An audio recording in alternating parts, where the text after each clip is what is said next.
India के कोलकाता शहर से एक न्यूज निकल कर आती है जो कि सबको हिलाकर रख देती है। ये न्यूज थी 31 इयर्स की एक फीमेल डॉक्टर की जो कि कोलकाता के RG Kar medical college and hospital से अपनी ट्रेनिंग कर रही होती है। इस न्यूज में बताया जाता है कि इस फीमेल डॉक्टर का किसी ने मर्डर कर दिया है और हैरानी की बात तो ये थी कि ये सब हॉस्पिटल प्रेमिसेस में हुआ था एंड वहाँ पर किसी को इसका पता तक नहीं चला। बट जब इस फीमेल डॉक्टर की पोस्टमार्टम रिपोर्ट्स आती हैं तो वो सुनकर सबके रोंगटे खड़े हो जाते हैं, क्योंकि ये सिर्फ एक मर्डर केस नहीं बल्कि एक केस भी था। इन पोस्टमार्टम रिपोर्ट से पता चलता है कि उन्हें गला घोंटकर मारा गया था, जिसकी वजह से उनका थायराइड कार्टिलेज भी टूट गया था और उन्होंने अपने आप को बचाने की भी काफी कोशिश करी थी, क्योंकि उनकी पूरी बॉडी पर स्ट्रगलिंग मार्क्स थे। इवन उनके प्राइवेट पार्ट्स पर भी काफी सारे घाव मिले थे, जिससे पता चलता है कि ये काफी ब्रूटल केस था। तो आखिर क्या हुआ था उस रात ऐसा इस हॉस्पिटल प्रेमिसेस में, ब्रीफली बात करेंगे हम आज की इस वीडियो में।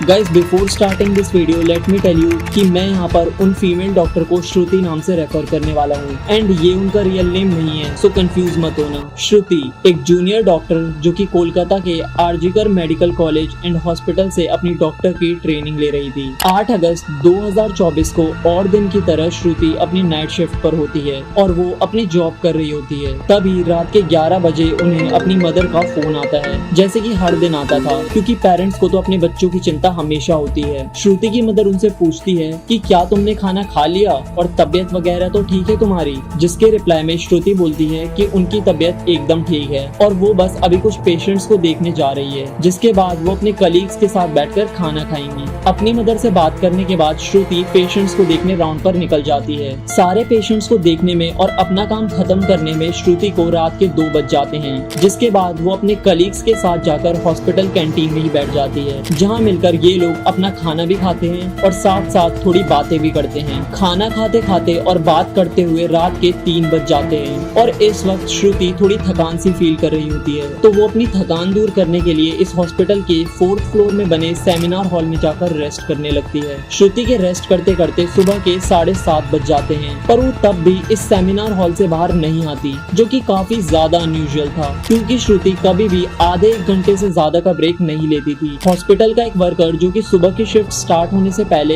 हॉस्पिटल के सारे रूम्स को चेक कर रहा होता है और वो ऐसे ही सारे रूम्स को चेक करते हुए इस सेमिनार हॉल की तरफ आता है। जैसे ही वो सेमिनार हॉल के बाहर आकर उसका गेट खोलता है, उसकी आंखों के सामने होता है एक भयानक नजारा, जिसे देखकर वो बहुत जोर से चीख पड़ता है। इस वर्कर की चीख सुनकर आसपास के लोग वहाँ इकट्ठा होने लगते हैं और देखते हैं कि इस सेमिनार हॉल के अंदर श्रुति की बॉडी बिना कपड़ों के पड़ी हुई है और उसके बॉडी पर कुछ ब्लड के निशान भी हैं। यहाँ खड़े सब लोगों के लिए ये ट्रॉमा से कम नहीं था, स्पेशली दूसरी फीमेल डॉक्टर्स एंड वर्कर्स के लिए, क्योंकि उन्होंने अपनी आंखों के सामने ऐसा नजारा पहली बार देखा था, वो भी हॉस्पिटल प्रेमिसेस के अंदर। श्रुति की बॉडी को देखकर आसपास खड़े सारे लोग उसे एक स्ट्रेचर पर लेटाते हैं और इमरजेंसी रूम में लेकर जाते हैं ताकि डॉक्टर्स उसकी कुछ हेल्प कर सके। काफी देर तक डॉक्टर्स के स्ट्रगल करने के बाद भी एट द एंड श्रुति कुछ घंटों के बाद अपना दम तोड़ देती है। हॉस्पिटल में कुछ लोग थे जो कि इस मर्डर एंड केस को एक केस जैसा दिखाने की कोशिश कर रहे थे, जस्ट बिकॉज वो इस हॉस्पिटल का नाम बचा सकें।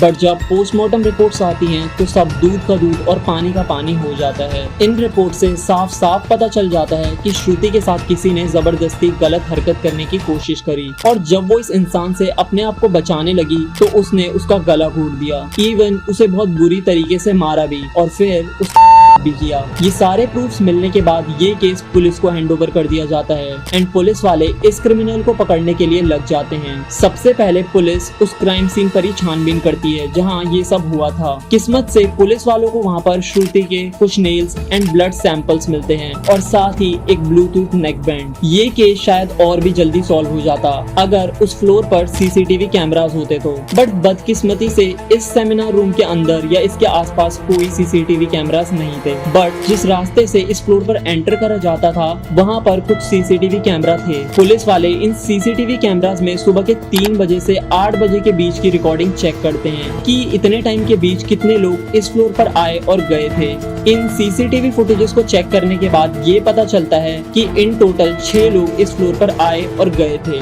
ये पता लगने के बाद पुलिस वाले एक एक करके इन 6 लोगों को पूछताछ के लिए बुलाते हैं कि वो लोग वहाँ पर उस टाइम क्या कर रहे थे और इन लोगों को इस बीच यहाँ कुछ भी अजीब दिखा कि नहीं। इन लोगों से पूछताछ के दौरान पुलिस वाले उनके फोन का ब्लूटूथ भी ऑन करके चेक करते हैं कि जो ब्लूटूथ हेडसेट उन्हें मिला था वो इनमें से किसका था, क्योंकि आपको पता होगा ही कि एक बार अगर आप किसी ब्लूटूथ डिवाइस से अपना फोन पेयर करते हो तो अगली बार वो उससे इजीली कनेक्ट हो जाता है। और फाइनली पुलिस वालों की ये ट्रिक काम भी आती है, क्योंकि ये ब्लूटूथ नेक बैंड इन 6 लोगों में से एक आदमी के फोन से कनेक्ट हो जाता है, जिसका नाम था संजय रॉय।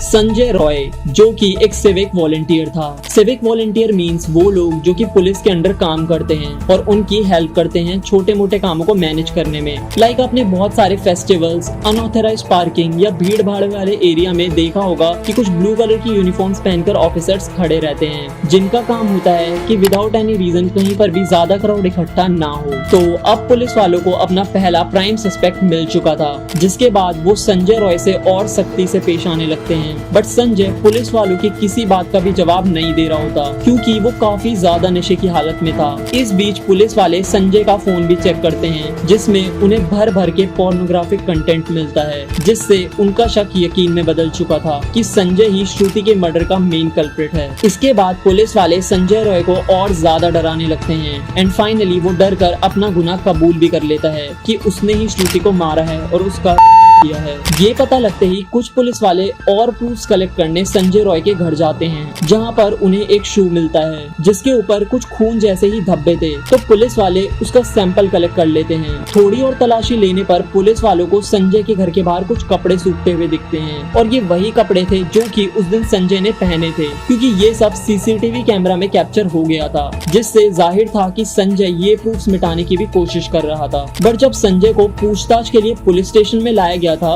उस वक्त वो काफी ज्यादा नशे की हालत में था। तो क्या वो ये सब बस इसलिए कर रहा था ताकि उसे कम सजा मिले, जस्ट बिकॉज वो उस वक्त नशे में था? बाद में जब पुलिस वाले उस शू पर लगे ब्लड सैंपल्स को चेक करवाते हैं तो वो भी श्रुति के ब्लड से मैच हो जाता है, which was a solid proof against him. इन सारी रिपोर्ट्स एंड डिटेल्स को एक साथ कंबाइन करके पुलिस वालों को पता चलता है कि उस रात संजय रॉय काफी ज्यादा नशे की हालत में था और वो रात के 11 बजे हॉस्पिटल में एंटर करता है। संजय अक्सर उस हॉस्पिटल में नाइट शिफ्ट किया करता था, तो उसे यहाँ की काफी अच्छी नॉलेज भी थी कि कहाँ पर कैमरा है और कहाँ पर नहीं। तो वो आराम से इस हॉस्पिटल के 4th फ्लोर पर जाकर बैठ जाता है, क्योंकि वो नहीं चाहता था कि कोई उसे ज्यादा नशे की हालत में देखे, वरना वो अपनी जॉब से हाथ धो सकता था। 4th फ्लोर पर आते ही वो अपना आराम से सो जाता है। जब उसकी आंख खुलती है तब तक सुबह के 3 बज चुके थे। तभी संजय की नजर श्रुति पर पड़ती है, जो कि रेस्ट करने सेमिनार हॉल में जा रही थी। श्रुति को अकेला देखकर संजय के इरादे बिगड़ने लगते हैं। वो पहले काफी देर तक इस फ्लोर के चक्कर लगाने लगता है,